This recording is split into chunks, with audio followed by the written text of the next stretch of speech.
I am what the system created.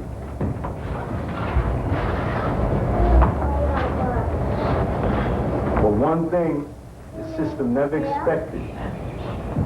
The system never expected its creation to run kamikaze into the pits of its hell and throw balls of flame back into its devil face.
Yo, what's up my tune cells? It is V here once again opening up for Pierre Tru-Dank. This time we're talking about Diremption, which was a Hegelian term used by George Sorel to rectify historical materialism away from lingering Hegelian idealist prejudices such as the movement towards unity.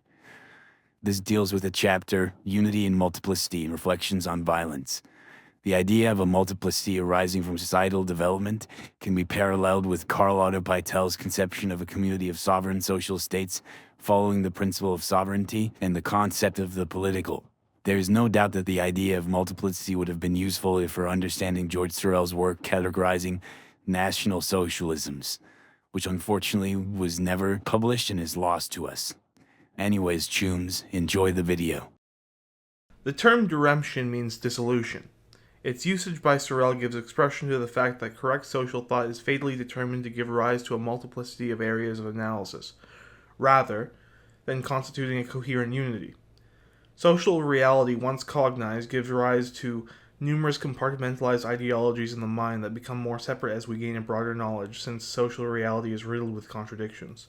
Man cannot create unity in his thought unless he allows himself to give up part of reality. In order to construct a new metaphysics that corresponds to our needs, it must be admitted that in coming into contact with the world, our mind divides itself into distinct ideologies, which deal with areas that become more separate as we gain a broader knowledge, cognizance of the real. Humanity has always acted as though it understood this metaphysics, and the evidence of history legitimizes the enterprise of those who seek to create this philosophy of diremption to replace that of unification. Creating a unity in thought means effacing a part of reality. To adapt historical materialism to the practical needs of the socialist movement, a new metaphysics of multiplicity must be devised.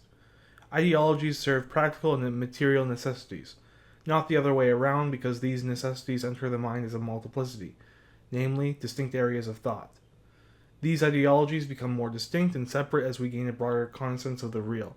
For example, Marxism ends where modern geopolitics begins. Leninism must take after where Marxism ended, and must adapt the separate and distinct writings of John Atkins Hobson on imperialism to the Marxist system. But a total unification never occurs. Rather, we have an associated multiplicity of ideologies forming Marxism-Leninism. This metaphysics does not have to be purely constructed, as humanity has always acted as though it understood this metaphysics. The Hegelian unification and the Aufhebung must be excised from correct social thought, as the healing of the rents in thought content does not occur. Rather, we have a dissolution into distinct parts, or a diremption. However, the concept of unity has to be taken seriously, as there are real forces in the world that produce this unity. That, in many circumstances, and especially in those which are most related to acting on the everyday constructions of the mind which we attribute to common sense, the unity of society must be taken into very serious consideration, is something that no reasonable person will dream of disputing. The forces producing unity are that we have a unification of economic juridical life insofar as we are bound by a hierarchy that binds its citizens to a uniform application of the law. This informs our common sense judgments, but cannot explain the entirety of social thought which proceeds along the lines of Diremption.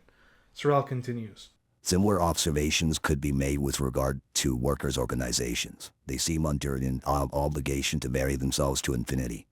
To the extent that the proletariat feels itself more capable of taking its place in the world, the socialist parties believe themselves charged with providing ideas to these organizations, advising them and grouping them into a class unit at the same time as their parliamentary activity would establish a connection between the workers' movement and the bourgeoisie. And we know that the socialist parties have taken from democracy their great love of unity. In order to properly understand the revolutionary movement, we must place ourselves in a position diametrically opposed to that of the politicians. A large number of organizations are merged, to a greater or lesser extent, into the economic juridical life of the whole of society, to the extent that whatever unity is required in society is produced automatically. Others, less numerous but well selected, lead the class struggle. It is these that discipline proletarian thought by creating the ideological unity which the proletariat needs in order to accomplish its revolutionary work. And the guides ask no recompense, and in this, as in so many other things, are different from the intellectuals, who insist upon being maintained in the joyous way of life by the poor devils before whom they consent to hold forth. The parliamentary socialist parties feel compelled to be merged into the economic juridical life of the whole society, adapting themselves to the processes contained within bourgeois society, viewing the socialist transformation bound up with the liberal revolution. Other groups, though less numerous but well selected, lead the class struggle, and discipline proletarian thought to create a practical unity or useful abstraction that the proletariat needs to accomplish its revolutionary task. In this form, the proletarian revolution is seen as a sharp break with the traditions of liberalism and not its continuation or unification with it. Thus, we have a diremption. It is not necessary to be a very profound philosopher to recognize that language deceives us constantly as to the true nature of the relationships that exist between things. Before commencing a systematic critique of the system, there would often be a very real advantage in finding out the origin of the images which are frequently encountered in it. In the present case, it is evident that the socio-biological analogies indicate the reverse of reality. Social thought has been riddled with physiological terms borrowed from biology that obfuscate the true relationships that exist between things. Namely, that the society is comprised of antagonistic forces akin to grinding gears and failing components, and not a body where all its parts, when analyzed, must take their functions as it relates to the whole. Thus, socio-biological analogies indicate the reverse of reality. The social bodies do not exist to serve the function of the whole, rather the whole exists because of the very real social war of antagonistic bodies, which, without the whole, would mean the war of all against all. The fundamental difference that exists between the methods of social philosophy and those of physiology now appears to us more clearly. The latter can never consider the functioning of an organ without relating it to the whole of the living being. One could say that this whole determines the type of activity into which this element enters. Social philosophy, in order to study the most significant phenomena of history, is obliged to proceed to a diremption, to examine certain parts without taking into account all the ties which connect them to the whole, to determine in some manner the character of their activity by pushing them toward independence. When it is thus arrived at the most perfect understanding, it can no longer attempt to reconstitute the broken unity. These components, in order to determine the character of their activity, must be pushed towards independence. When the most perfect understanding has been achieved, correct social thought can no longer attempt to reconstitute the broken unity. Diremption alone makes possible the recognition of this internal law of the Church. In the periods when the struggle is intense, Catholics claim for the Church an independence conforming to this eternal law and incompatible with the general order established by the state. Most often, ecclesiastical diplomacy arranges agreements which, for the superficial observer, dissimulate the absoluteness of its principles. Harmony is only a dream of the theoreticians, which corresponds neither to the internal law of the Church nor to practical arrangements, and which serves to explain nothing in history. With each renaissance of the Church, history has been thrown into confusion by manifestations of the absolute independence claimed by Catholics. It is these periods of Renaissance that reveal what constitutes the essential nature of the Church, and thus fully justifies the method of diremption outlined at the end of Section 2. Diremption of social bodies alone makes the internal law of the Church recognizable. As a deterritorialized social body, it claims for itself independence from the politics of nations, and its autonomy puts it in collision with the social basis of the state. Either the sovereignty of the monarch and its subjects, or, in a republic, the will of the people. The idea that there has ever been harmony between the Church and the state is a dream of the theoreticians.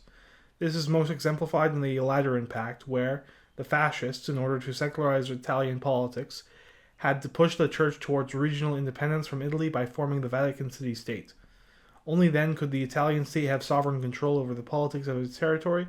The Church, given its geopolitical sovereignty, could be reconciled with its long-held principle of independence. Here is another example of the method of diremption being used earlier in Reflections on Violence, this time on the question of electoral democracy. Electoral democracy greatly resembles the world of the stock exchange. In both cases, it is necessary to work upon the simplicity of the masses, to buy the cooperation of the most important papers, and to assist chance by an infinity of trickery. There is not a great deal of difference between a financier who puts grand-sounding concerns on the market, which come to grief in a few years, and a politician who promises his fellow citizens an infinite number of reforms, which he does not know how to bring about, and which resolves themselves simply into an accumulation of parliamentary papers. Neither one nor the other knows anything about production, and yet they manage to obtain control over it, to misdirect it and to exploit it shamelessly. They are dazzled by the marvels of modern industry, and they each imagine that the world is so rich that they can rob it on a large scale without causing any great outcry amongst the producers. To bleed the taxpayer without bringing him to the point of revolt, that is the whole art of the statesman and the great financier. Democrats and businessmen have a very special science for the purpose of making deliberative assemblies approve of their swindling. Parliamentary regimes are as fixed as shareholders' meetings. It is probably because of the profound psychological affinities resulting from these methods of operation that they both understand each other so perfectly. Democracy is the paradise of which unscrupulous financiers dream. Here, electoral democracy greatly resembles the world of the stock exchange, but is not unified with it. Rather, it forms its own antagonistic body in a composition of grinding gears and failing components that are joined by a shared economic juridical life in a unified multiplicity. The fundamental contradiction is that both assemblies know nothing about production but manage to maintain control over it. Both assemblies are pushed towards independence, and we understand their character more precisely.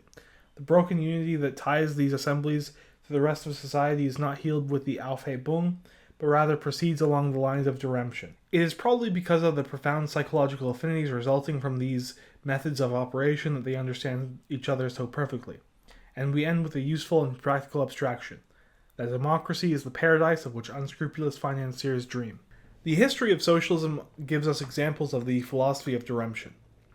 The Cultural Revolution, for instance, saw the growing autonomy which comes at the expense of other bodies, of the collectives and rebel leaders against the party and its bosses in rural areas. The unity of party authority was in essence dirempted during this time, as the collectives gained greater independence for themselves. Later, in reform and opening up, the collectives were parceled out to households and managerial authority was restored in the enterprises. A diremption of the collective authority for the greater autonomy and sovereignty of the Communist Party in the affairs of China. Society is not geared towards unity, but rather multiplicity, and socialism, if it is to succeed, must adapt to this fact. This fact has been rectified in modern China, which seeks to avoid both the chaos of the Cultural Revolution and also the chaos of the 90s and early 2000s after reform and opening up. The result was an embrace of a mixed economy with a firm hand of the party, securing its autonomy through corporate governance and a social credit system. Collectives like Huawei, that are managed by a trade union committee, are also facts corresponding to multiplicity. The unification of the plan is matched with the dynamism of the socialist market economy, but it is precisely this antagonism that drives China forward. The end goal is nothing. Unification is a desire by theoreticians, while the reality of the social war is everything. Socialism is best equipped with the philosophy of Diremption.